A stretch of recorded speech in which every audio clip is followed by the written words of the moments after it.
Hello বাবা জামাল, কেমন আছিস বাবা? আমার থাকা, আমার নাতি কেমন আছে?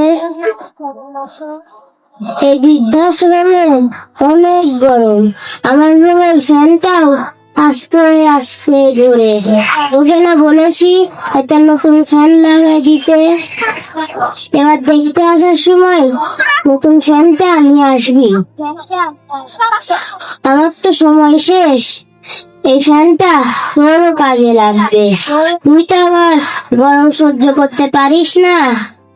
নিজের হাতে ভাত খেতে পারতো না তো খোকা, বলতাম আমি না থাকলে কি করবি রে বোকা।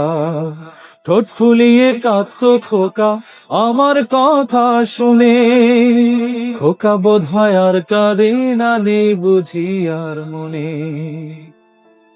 ছোটবেলায় স্বপ্ন দেখে উঠতো খোকা কেঁদে, দুহাত দিয়ে বুকের কাছে রেখে দিতাম বেঁধে।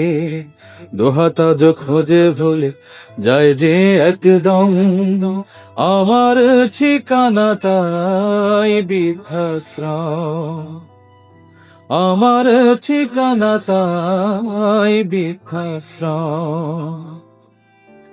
খোকার হয়েছে ছেলে 2 বছর হলো, আর তো মাত্র বছর 25 ঠাকুর মুখ তোলো।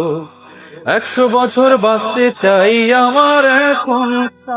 আমাদের এই শিক্ষিত সমাজে এমন অনেক সন্তান আছে যারা বাবা মাকে বৃদ্ধাশ্রমে রেখে এসেছে।